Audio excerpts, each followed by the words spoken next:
Okay, we are live.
Good evening, GIS Grizzlies.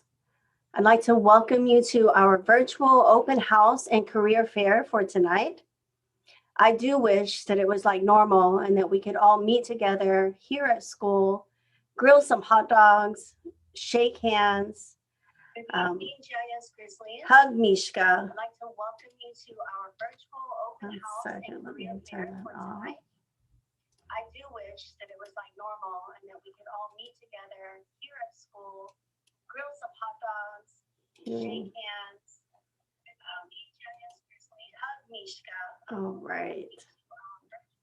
So I think we're better now that we don't have to hear me listen to myself talking. That's the last thing anyone likes, right? Hearing yourself talk. So like I said, I do wish that we could all be in person, grill some hot dogs, shake your hand, greet you, and hug Mishka, our mascot, like we usually do. But tonight, that's just something that we will have to look forward to next year when things are more back to normal. I am thankful for this opportunity to meet with you virtually and for this platform. Normally on Career Fair, we would have professionals set up around the multi-purpose room, and they would share with you about their careers, and you get to ask them questions about their jobs. But instead tonight, we have some career professionals who will be sharing with you virtually about their jobs. And tonight I've asked some professionals from the Sacramento Zoo to share with us about opportunities at the zoo. And tonight we have with us Kate and Chris from the Sacramento Zoo, and just want to welcome you. Tonight, you'll be speaking to kindergarten through TK through 8th grade students, about 550 students, and just thank you for joining us. Thank you for having us. We're excited to be able to talk to you guys about our careers here at the zoo and what it means to work with animals and help kind of be a voice for animals. So my name is Kate, and I am one of the education specialists here at the Sacramento Zoo. And with me, I'm going to switch the camera because I'm going to be manning the tablet. You might hear my voice occasionally. That happens. I will interject maybe if I need to, but it's me and another education specialist. So I'm going to switch the camera, and there is Chris, who has been in the field for quite some time. So she knows all about the careers here. Yeah. So I've been in the animal field for about 30 years now. And yes, I did start when I was 2 years old. Very young. Just kidding. I was an adult when I started. Or actually, I started volunteering my senior year in high school. And so we're going to talk tonight about careers in a zoo or in the animal field, of different things you can do. So of course, working at a zoo, the most common thing that people think of as a job is being a zookeeper. And a zookeeper does take care of the animals at the zoo. And it's one of the more important jobs at the zoo because that's what everybody comes to see, is the animals. So we want to make sure that we have knowledgeable people that know what they're doing, following safety rules, and making sure we have good health for these animals. So as a zookeeper, the things that you're going to do is first thing in the morning is you come in, you check on the animals in your area, you make sure that they're alive, they're looking good, they look healthy, they're bright and alert, and make sure that they're where they're supposed to be, and that there's nothing unusual in their house that they shouldn't have. And then you get kind of started on your day of the cleaning, which, is not everyone's favorite, but as a zookeeper, you do a lot of cleaning. And so when you're cleaning, though, there's a lot of things you have to pay attention to. So when you're cleaning, you want to make sure that your animal has pooped and peed, and you want to look at that poop. Poop has a lot to do with our jobs. I know everyone's probably going, ew, gross, poop, but poop is a big part of our job.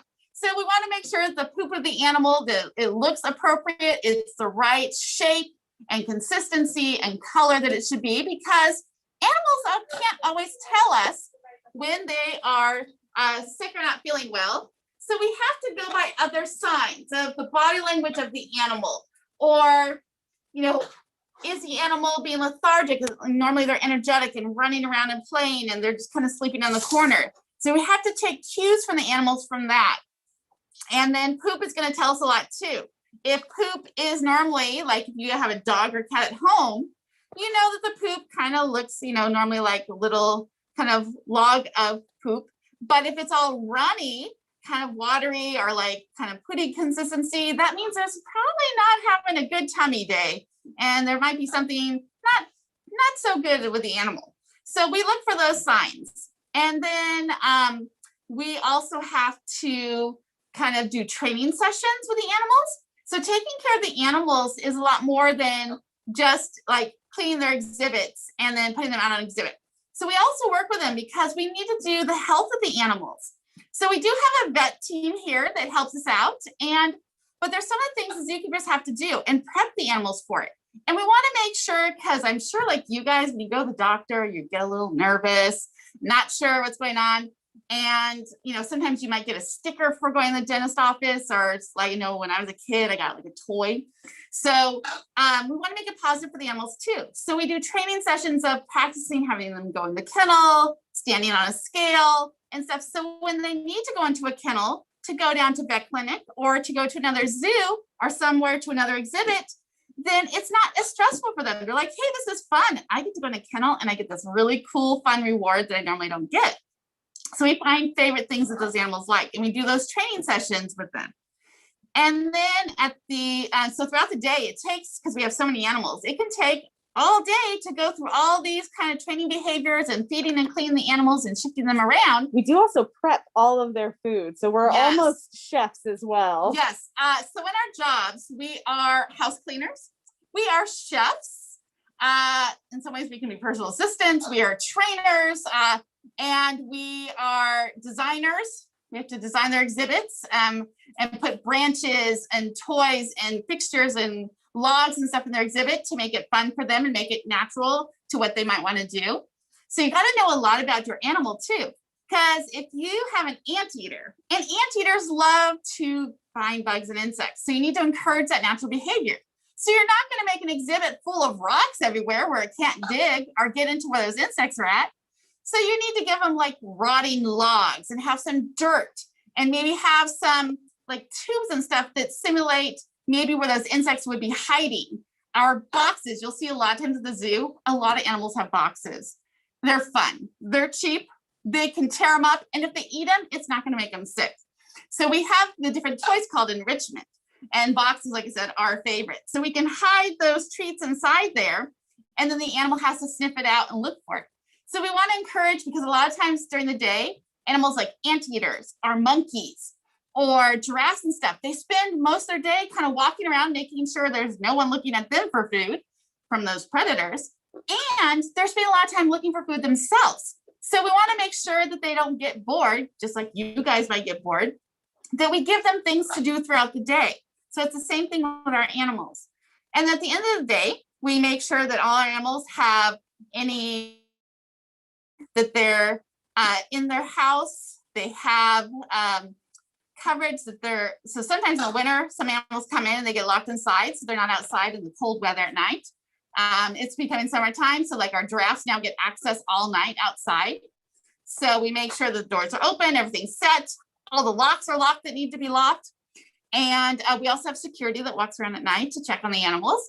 And then what else? If there's any cameras that need to be set up to monitor any sick animals or maybe some animals that need observation because maybe they're under the weather or they're going to have a baby soon. So we put cameras up to watch them. So there's a lot of things at night that we just make sure that everyone is good and in their houses and feeling good for the night. And then we come in the next day and we do it all over again.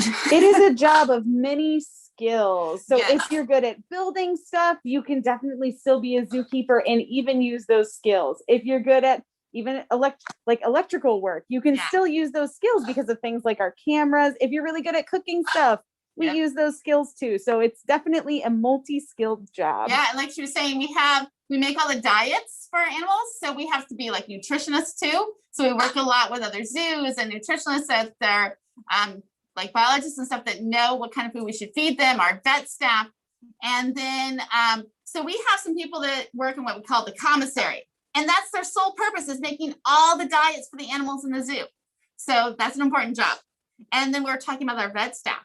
So just like you go to the doctor, our animals need to go to the doctor too to get checkups. So every year, all of our animals get checkups. And then if our animals, like I was saying, if you come in and they're maybe not looking quite as well, or their poop doesn't look good, then we contact our vet department and they will check in and either come look at them, or maybe we bring the animal down to vet clinic. So a veterinarian is another thing that you can be. But let's say you don't want to go to school to be a zoo vet, because let me tell you, it takes a long time. I think it's at least 10 years to become a zoo vet, because you got to go through all this schooling. So maybe you don't want to go through quite so much schooling. So then you can be a vet tech. So you're like kind of like the assistant to the veterinarian. So you're still doing a lot of the vet work. You get to help with the procedures and stuff, but there's not as much schooling. Someone involved. who likes maybe science and science experiments, vet tech is great because they do a lot of work in the lab. They look through microscopes. They help assist with surgeries, all of those important things. It's a really sciencey kind of field. It is. So those another option. And then there's, of course, our job that also works with the animals, which Kate and I are called education specialists. So we are kind of a zookeeper / educator. So we work with what's called animal ambassadors. And I don't know if you could hear him, but he was over here kind of talking. And he's being very patient. Can you come over here and face everybody? Are you ready, There Julio? you go. So this is Julio. Hi. Hi, Julio. Hi. Good boy. What's your name? Hello. Good job. So this is Julio, and he's what we call an animal ambassador. So he is an animal that represents his species so that people like you guys can learn about him. So he is trained to do some different behaviors that would show up his natural behaviors, because everyone knows that most birds can fly. And a lot of people are like, well, how big are his wings? I don't, Right. That's not the side that we want to see. Can you look this way? There we go. All right. They want to see how big are your wings. There we go. So we can show people his wings and how big they are. And then the other is we need to check his wings to see how they're doing. And then you'll probably know something like some people ask us, well, how come he's not flying away? Well, let me tell you, Julio can be a troublemaker. So we have to do those husbandry or things that help take care of him to keep him out of trouble. So I just tell him touch, and I can open his wing. I know. Here, have a Wiggles. treat. And then you'll notice that we trimmed some of his feathers there on his wing. He's missing some feathers here. I know. Hold on. He's Good got the job. squeaks. And then, so there you can see that feather was starting to grow in. So by trimming, okay, big wings, big wings. So by trimming these feathers, he can't get the lift that he needs to fly away or fly in trouble because we don't want him to accidentally fly into the line exhibit. That would not be good for Julio. So we train natural behaviors. You'll notice I'm doing a hand command, and that has him lift his wings. So it works well for taking care of him and seeing how his wings are doing. And it also shows how cool to other people are his wings and stuff. And it makes really cool photos. So people ask us to do that behavior a lot. And you'll notice I'm giving him food. That's what we call positive reinforcement. So at the zoo here, we give animals lots of positive reinforcement that reinforces them or lets them know they're doing a good job. And so they get something they want. So like with Julio, his favorite food is nuts. So right now it's pistachio nuts. I also have some pine nuts. And he thinks those are the greatest things. And so that's what he gets to let him know he's doing a good job and he's done the behavior correctly. But let's say he's having an off day or he doesn't want to do something. So if I ask him to do his big wings and he doesn't do his big wings, he just doesn't get the reward. He doesn't get in trouble or anything. He just doesn't get that reward that he wants because he didn't do the behavior. It's kind of like if you don't go to work, you're not going to get a paycheck. So it's kind of the same thing. So we do a lot of times shows with our animals. They get to do these virtual programs right now to have kids see them and learn about like macaws and how they're important to the rainforest and different adaptations, things on his body that help him live in that rainforest. So we teach people about him and about animals because he has a lot of cool things about him. So that's kind of our job. It's a little bit different from a zookeeper. We still do all that cleaning and feeding and prepping the diets, but in addition, we do some other educational stuff. So we got to have public speaking skills. So if you don't like talking to people, you don't want to be an educator. If you like being around animals and don't like to talk to people, then being a zookeeper is perfect for you, or being a veterinarian. Now, let's say you love animals, but maybe you don't want to deal with all that poop. So other things that you can do to be around animals is, let's say you're good at math. Well, a zoo. Zookeepers are important, and so are veterinarians, but we also have to have a financial person, someone who deals with all the money that comes into the zoo and who pays for their food bill. And so this money has to go to food bill. This money has to go for electricity. This money has to go for water, and make sure that we're keeping our finances in good thing and paying our employees, our keepers for taking care of them. So if you're good with numbers, we have to have finance people. So you can do that.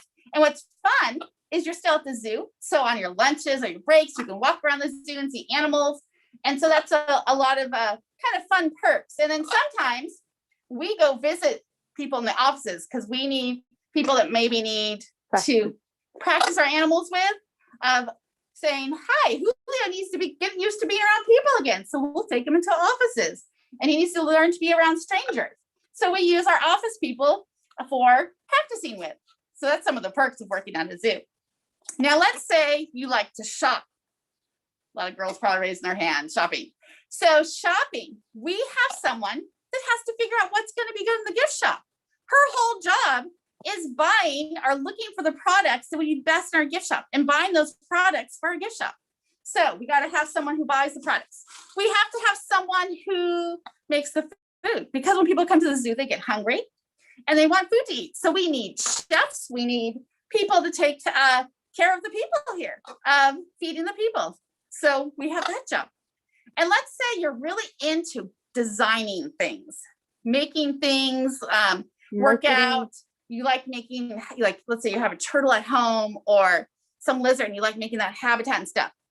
We need people that can make exhibits for our animals, like the fake rock work, because it's really hard to bring in big boulders. So a lot of times we make our own fake boulders. So they look like real boulders, like in our snow leopard exhibit. So if you're really good and talented at that, we need people to be architects to put those things together. Because like in our red panda exhibit, you'll know it doesn't have a top and it has a rocky edge. But that whole rocky edge is designed where that red panda can't get out of that exhibit. So you have to have a lot of good thinking and puzzle solving skills. So if you like that, that's a job for you. So there's all kinds of jobs depending on what you like to do and what interests you that you can actually work in a zoo. So pretty cool. So do we have any questions yet? Yeah, I don't know if we do, but we'll check in with some of our hosts and see if we do have any questions or feedback with our YouTube audience. So far, no questions. You're good to go. All right. Okay, well, I know one thing is some people want to know, how do you become a zookeeper? And the main thing that zoos look for is someone who has a 4-year degree. So going to college for 4 years to get like a biology degree, a zoology degree, something in animal science is probably going to be the best degree to go for if you want to be a zookeeper. And then we also look for people that kind of have an idea of what they're doing around animals. So usually 2 years experience working around animals, and that can be volunteer experience. So we suggest with people, when you get into college, and if you want to work with animals, when you're in college, start volunteering, maybe once a month to start off with, then maybe once every other week. And you go to a local zoo, a rescue center, and start volunteering so you can start getting that animal experience. So one, you'll have that experience when you graduate with your degree. The other is two, it lets you know and try it out, kind of seeing like, do I like doing this? Some people start volunteering, they're like, oh, this is not what I thought it was. Because a lot of times people think we just play with animals all day. We don't. Like I said, there's a lot of cleaning involved. And some people just don't like it. And that's why you find out early on that this maybe isn't the career for you. So that's a good way of is volunteering. Yeah, I would say definitely that's the way to get started. So if you're interested, check out camps or classes to get your foot, see, hey, do I like this? And then as you get older, you can start volunteering and see if this is something that you can see yourself doing for a while. Definitely. And then besides zoos, there's also field work that you can do of going out in the field and studying animals in the wild. And that also requires a degree also. But a lot of times you have to go maybe do internships to work with under someone and help them out with their study. And that gives you experience to do that in the future also. And again, it lets you know, maybe this is something I want to do. I really enjoy doing that. Or, you know what, that is not exciting as I thought it was going to be. So trying stuff out and volunteering and looking about stuff is definitely a good choice to go to while you're figuring out what you want to do. All right. If you guys don't have any other questions, we can always give a nice big wave to Julio and we'll have him maybe do his big wings one more time. Yeah, we have a few just questions here in the comment section. So there's some questions. Some are asking, what does Julio eat? If he says any other words, and also how old do you have to be to volunteer at the zoo? All great questions. So with Julio, he is a blue and gold macaw. He'd be found in the rainforest, and these guys are going to eat a lot of fruits. Not a lot of vegetables grow in trees, but they will eat some vegetation, like maybe some flowers, flower shoots, some new leaf growth, maybe some bark, but it's going to be a lot of fruits, a lot of nuts is what they're going to eat. And so that's why we do the same here. And then we also do a biscuit that's made specifically for parrots. It has all the nutrition. So that's what he would eat. And one of the questions was, how old do you have to be to volunteer at the zoo?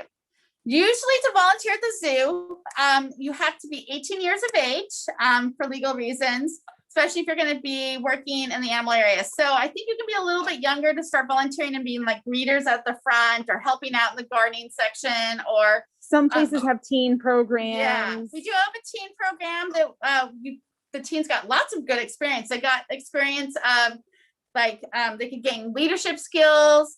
They could get socialization skills. Sometimes they work on, they get to learn a lot about the animals. They have tables around the zoo, so they would learn how to interpret and interact with guests. And I think that started at like 14. I think, yeah, maybe 14. Yeah. But to be around the animals and actually do some take care of them, you do have to be 18 to do that. Currently, we don't have any volunteer programs due to the COVID right now, but hopefully that will open up maybe 6 months, a year from now. But I know most places, because of legal reasons, you usually have to be 18 to do any stuff around the animals, like at rescue centers and stuff like that also. Yeah, there's also another question. Is the zoo open for the public right now? Yes. Yes, the zoo is open. The only kind of restriction is that we do have pre-time slotted tickets. So just go online, buy your ticket ahead of time for the right time period, because we control the amount of people in at any given point. Yeah. So you can take a chance of, maybe if you show up at 2:00 on a Wednesday, there might be an opening, but you're going to want to pre-book your ticket ahead of time. But we are open. We are open. We open at 9 a.m. and you are able to stay in the zoo until about 5 p.m. Any other questions? There was another question. How did Julio end up at your zoo? Julio was born at a breeder who breeds macaws specifically for education purposes. And so he was actually born here in California. And we got him when he was just a few weeks old. And he came to be with us. So he was specifically born to be an educational animal. And he has been at the zoo.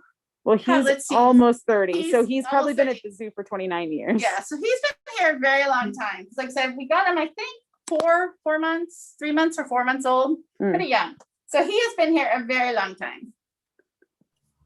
And he'll probably live to be about 60 years old, 40, 50, 60 years. They live a very long time. Huh.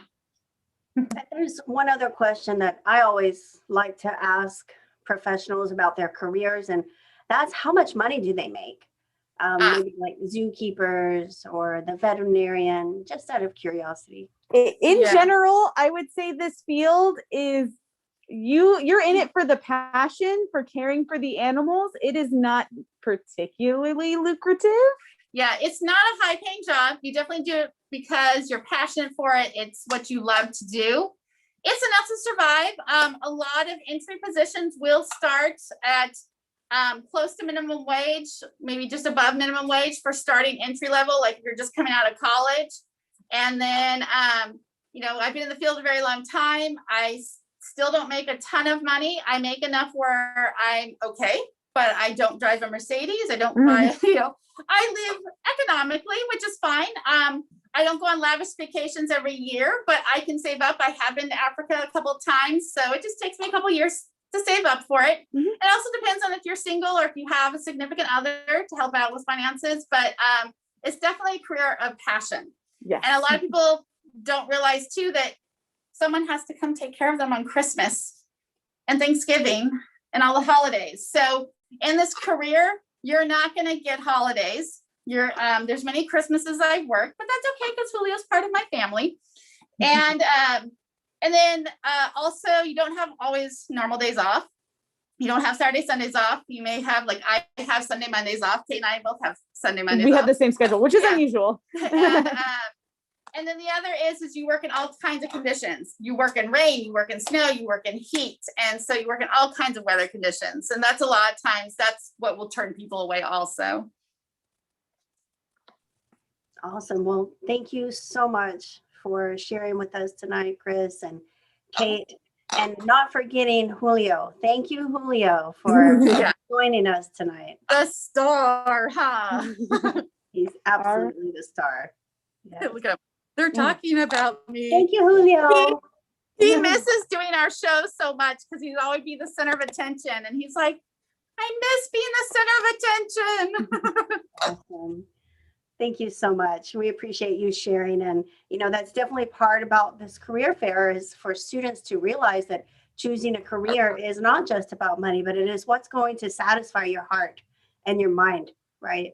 And so definitely. I can see that you guys are definitely happy in your job. And thank you for the sacrifices you make for them and for Julio. We enjoy it. We definitely love it. And I couldn't imagine doing anything else. Thank you. You All right, you guys have a good night. Thank you, Julio. Thank you. Waving to us. Thank you. Okay. So just before we go to our visiting of our classrooms with our teachers, I just want to share a few pieces of information with all of you. In general, some school-wide reminders. Tomorrow is our first day to have students on campus on a Friday. So we have in-person tomorrow, open to all students, those who are here Monday through Thursday, and also our distance learners. If you'd like to come in Friday for just a couple hours of support, you're welcome. If you'd like to come in and you have not already signed up, please find the link in the survey link that I sent out last week and let us know that you're going to come. The time on Fridays will be focused on reading and math support. We will still have our social emotional lesson at 9:30. So if you choose not to join in person on Fridays, you still must join your online class as you regularly would with your teacher at 9:30. And there's no breakfast or bus on Fridays. And there's a drive-through pickup for lunch if you'd like to take food home with you on Fridays. And just a reminder that our new MYP schedule starts next week. For all of those who are in-person students, they now must come Monday through Thursday instead of just 2 days a week. And the MYP distance learners must join Zoom 4 days a week. You'll follow your same dismissal schedule and time on your 2 additional days now. So you follow the same schedule all 4 days. And just a reminder that now that we're adding more students on campus each day, that parking may be a little bit more crowded. So please drive slow and be patient. As I've said before, you might have to make a trip around the block and then come back and look for another spot to park. But we appreciate your patience with that as we keep all of our students safe and our staff safe during dismissal time. I'd like to announce to you about summer school. GIS will be having summer school from June 14th through July 22nd. It will only be an in-person option, Monday through Thursday, 8:30 to 12. Breakfast and lunch will be available. So if you're interested in summer school, look for that flyer that will be coming out with instructions on how you can sign up. And we are at the midway point through trimester 3, where you should be expecting a grade report for your student on how they're doing in all of their classes. What are their current grades? You definitely want to check that out now before the end of the school year, because you would still have enough time right now to bring any grades up or turn any extra work that teachers give you the opportunity for. So look for your trimester 3 progress report to come home tomorrow if you're on campus, and Monday if you're not. If you're a distance learner, we will mail it to you. And then I'd like to invite you to join me for Zoom on Tuesday morning, this coming Tuesday from 9 to 10, for just an informal conversation, get to know you better. So if you'd like to pop into Zoom and join me while you have your morning coffee, or it doesn't have to be for the whole hour, if you can join at any particular time, maybe you want to just chat or you have an actual question or a suggestion for GIS, I'd welcome you to join me next week on Tuesday. I'll be sending out the Zoom link to you. And just reminding you that these are our IB learner profiles. We call them our attributes. And now that we have students back on campus, often more students, I just want to remind our students to uphold these IB principles in their actions and in their words every day, to be caring, open-minded, principled, thinkers, communicators, balanced, knowledgeable, risk takers, reflective, and inquirers. That's who we are. And so I just encourage you to think about those things and talk to your child about what it means to be caring and open-minded. So now you're going to go to your teachers' classes. I'm already 1 minute over, but the teachers will be doing 3 presentations. So in case you have 3 children, you can attend at any of these 3 different times with your teacher, 5:30, 5:50, and 6:10. And you can find your teacher's Zoom links on their Google Classroom or their Seesaw platform. It's the same link that they use every day for the students' class. So if you're unsure, you can ask your child. I bet they know how to get to the Zoom. Or you can email me tonight. My email is on our website, and I will help you get to your teacher's Zoom class. So thank you so much for joining. Again, I want to thank Sacramento Zoo for their excellent presentation, and enjoy your meetings with your teachers.